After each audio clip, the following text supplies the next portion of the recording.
How long have you been doing magic? I started when I was 12 years old. I was grounded by my mother, bored out of my mind, so I started actually reading a magic book that an aunt had given me as a Christmas gift. Learned a trick from it, and the rest is history. But another unique thing, about a year later, I was 13 playing baseball, and during the baseball game, I was actually struck by lightning. And really? Yeah, a true story. And people, after that happened, people always started to say that magical things started to happen, like as if somehow the lightning magically charged me. But I don't think that actually happened. But it did hurt. Is this something that you studied for? You did it on your own, or did you? A little bit of both. Started off on my own, then I became aware of an organization called the International Brotherhood of Magicians, which is, I mean, they're all over the world. And we have a local chapter here right in Utica called the Don Conley IBM Ring 101. And then I joined it, got involved, and the rest is pretty much history. But then I started working with a local magician, and then I started working with a magician based out of New York City, where for 2 years straight, I would travel down to New York City every single weekend and study for the weekend, then come back and go to school for the week, and then go back down and study. And this guy has worked with guys like Chris Angel, David Blaine, Copperfield, etc. So I was just in the right place at the right time, I guess. So who is your favorite magician of all time right now? My favorite magician of all time, if I only had to watch one, is a guy you've never heard of probably. His name's Juan Tamarez. He's a Spanish magician, does only card magic, and everything he does is just, it's like watching real magic. I mean, I don't even know half the stuff he does. It's incredible. And do you perform very often, and do you locally and nationally? Yeah, locally, internationally. In May, I was over in Australia for a month. This coming summer, I'm going to Greece and Germany. But I do still perform nationally a lot and locally a lot. People think that just because I'm on the road doesn't mean I'm available locally, but I am. And I've also just opened up a new, if you will, division of Leon Etienne Magic Productions, which is called Central New York Magic Shows. And that caters specifically to birthday parties, schools, libraries, and community functions in the Central New York area. And I also have some kids that are working for me now, and by kids I mean they're in college, that I train them to do my shows. So people who hire a show through Central New York Magic Shows will still be getting the same quality that they're used to from me. They just don't get me and my personality. And you know, I haven't learned how to duplicate that yet. So. Okay, so what is? Well, this is a very famous trick called the Spikes of Doom.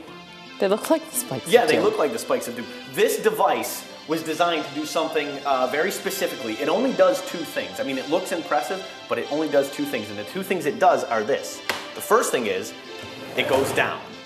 The second thing it's designed to do is go back up. So it goes down, and it goes up. Only two things. And to show you that the spikes are indeed very real, very real. Yeah, that's now, real. for the moment, we're going to leave the bed of spikes down, because I want to open it up and show you the inside.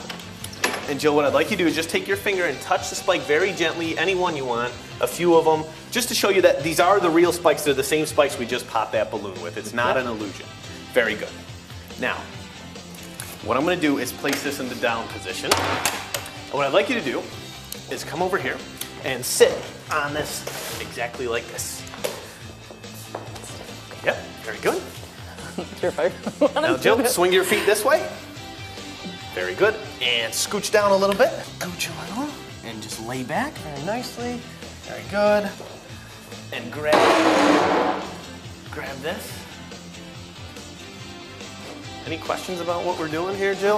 Or are you just happy with what we're doing? Well, you know, I really didn't very gently realize I was going to be. Sweater makes you a little thicker. Are you good, Daniel? Are you good, Jill? I am. Comfortable? Yeah. It's surprisingly a lot more comfortable than you think it would be.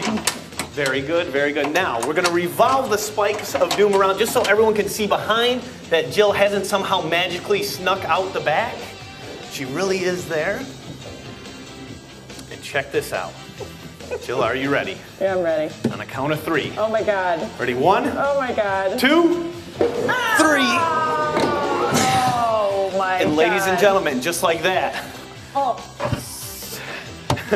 New York sash is no more.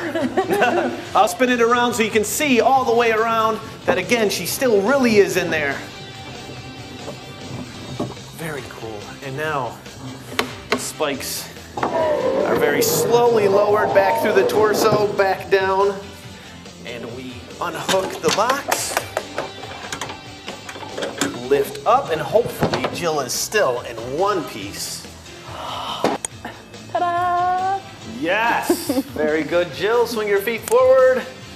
And a big round of applause and a bow. Yes.